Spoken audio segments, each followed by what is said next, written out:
the libertarian investor here, and we had to talk about this insane freak show in the Congress with this hearing for Pam Bondi. I just heard about it earlier and watched some of the clips, and I want to tie this into economic factors and things that are happening. I want to tie it into Austrian economics. Of course, Miss Bondi was in a hearing regarding Mr. Epstein. So the first thing I wanted to talk about was the jobs numbers over yesterday and today.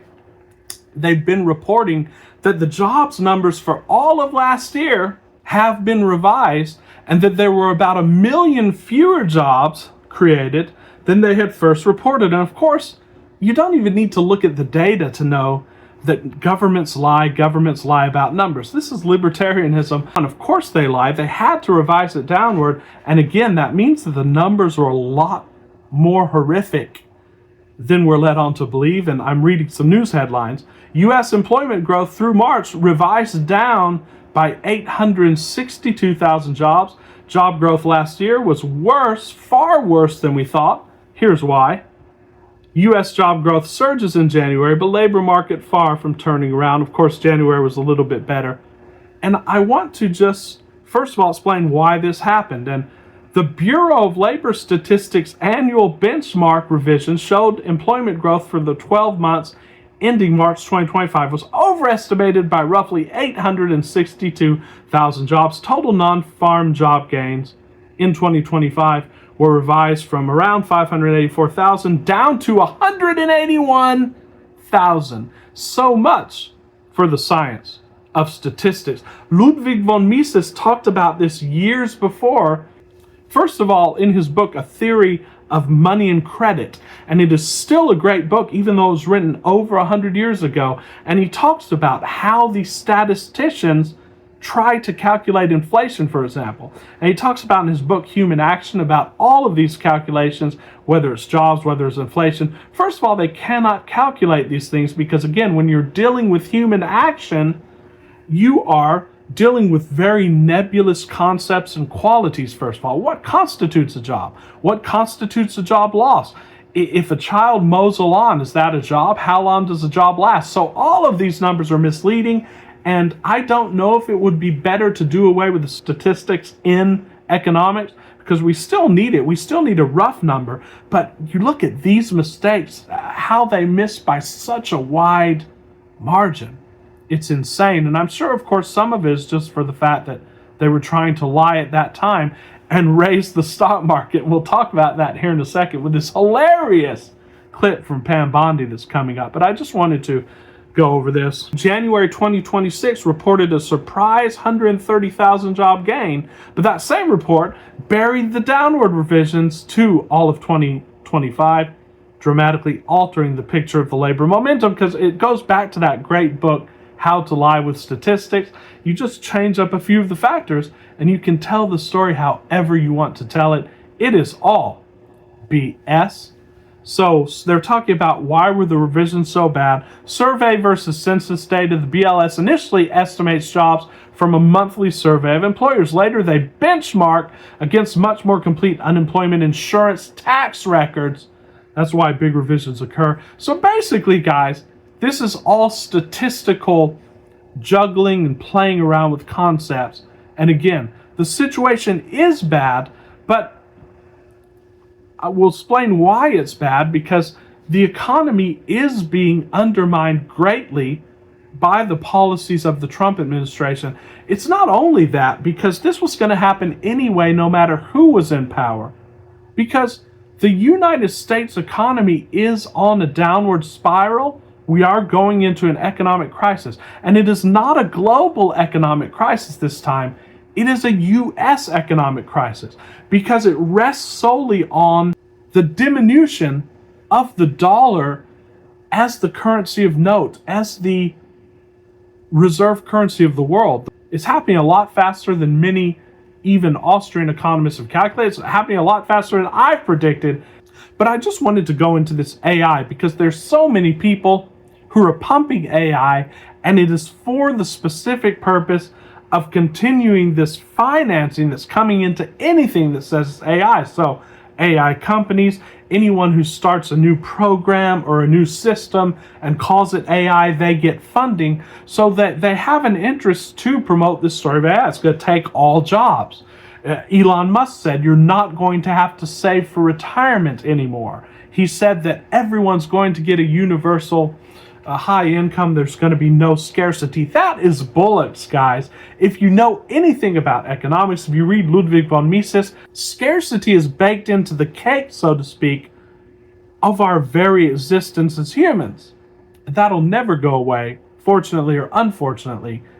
And again, the Keynesians heavily focus on this concept of employment. And I ask, what is employment? And for an Austrian economist, the question is not employment, okay? The question is income. So if you get $1 million, but you're not quote unquote employed, someone voluntarily sent you $1 million, that is still income. So if fewer people have jobs because they don't have to work, that is income. And of course, just natural law that if no one has jobs and no one has any income, no one can buy the products that AI is creating. So there will be no AI revolution. So either the AI revolution is excellent, fewer people have to work, fewer hours, we're all for that, but incomes are increasing, or there are no incomes, therefore no AI revolution. So this job, quote unquote, crisis is not being caused by AI. I submit to you that's being caused by other economic factors that would have happened even if President Trump wasn't in the picture, but President Trump certainly is accelerating them. Rather than asking whether AI caused this job revision, we need to ask what is changing about the capital structure, because robots are no robots. Robots do not have teleology. They do not have intentions. Only humans have intentions. And robots are going to be used for the service of human needs and human wants. Time preference is lower, meaning that people are more concerned about immediate needs. The capital structure is diminishing, meaning that now people are thinking about fewer investments in longer production processes, and they're thinking about more investments in what can I get right now, because people are feeling the pain of today. People can't afford food because of the inflation. People can't afford rent because of the inflation, and that diminishes investment. What Mr. Trump is doing and what this whole administration is doing is trying via inflation, and of course, and via things like choosing Mr. Warsh as head of the Fed, who will do his bidding with interest rates. They want to prop up securities prices. And what they want to do is that they want to keep the people who are in control of the resources now in control of the resources perpetually, because those people who are his base, and those are who will keep him in power. And mark my words, guys, in 2 or 3 years, you're going to come to me and you're going to tell me you were right. AI is not going to destroy jobs. AI is going to create more jobs.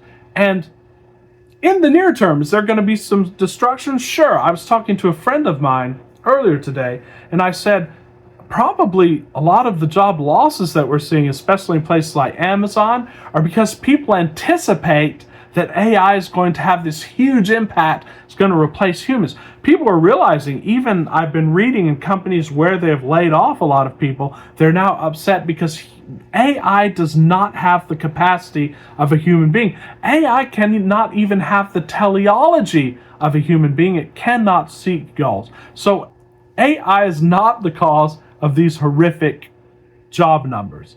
What is the cause? Let's first of all look at this hilarious clip from Mrs. Bondi, who is the supposed Attorney General in the Trump administration. A real clown show, guys.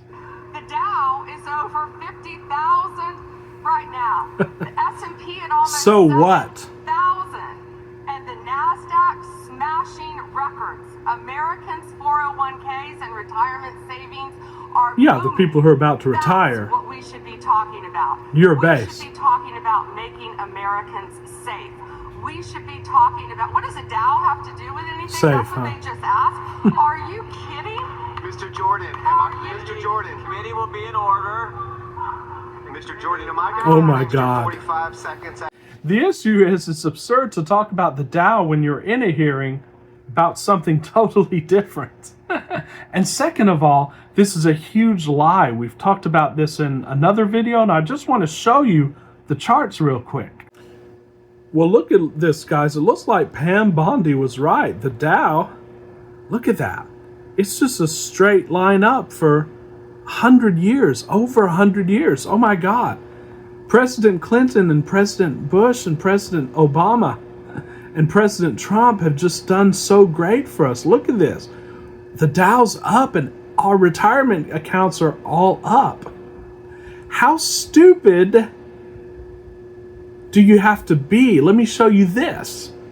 Now, this is the Dow priced in gold, and it's a very different story. So if you bought the Dow in 2000, you are way down on your money. You're down on your money. You might as well have put your money under your mattress. Now, if you would have bought the Dow in 1980 because there was a huge crash, you'd still be up. But look at this. It is not a straight line at all. It keeps crashing and rising and crashing. It doesn't look like anybody has a hold on the policy of that. So see, if you just look at real money, authentic money, which is gold, which is the original money of humankind, you'll be able to see through the lies. Inflation has eaten up all of your gains if you have held the Dow.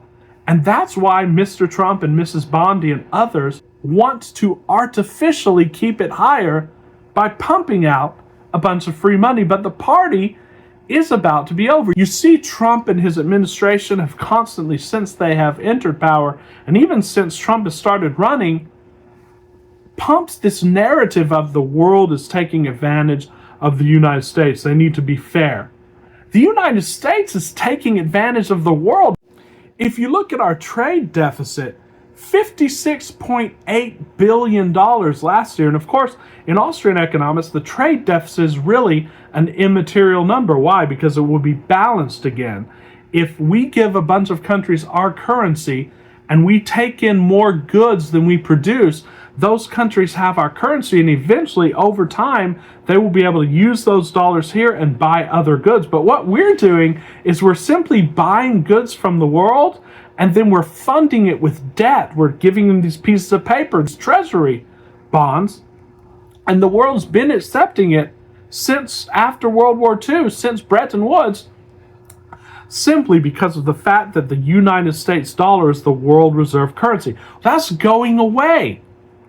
And with the very bellicose policies of Mr. Trump, it's accelerating that collapse. It had to collapse eventually.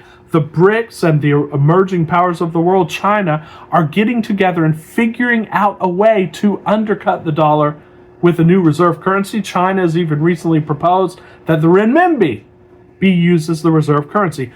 When the United States loses its reserve currency status, that is it. We will have no more value because we produce nothing. That's the thing. Other countries aren't taking advantage of us. We're taking advantage of other countries. We produce nothing. We simply give them worthless pieces of paper, and the world will soon see how worthless those pieces of paper are. The economic collapse is coming. We're just accelerating it. But don't sit there and lie to the American people and say that, oh, the Dow is up. The Dow is worth $50,000. That is deflated money. It's worth less than it was in the year 2000. So guys, that's what's going on with jobs. That's what's going on with the economy.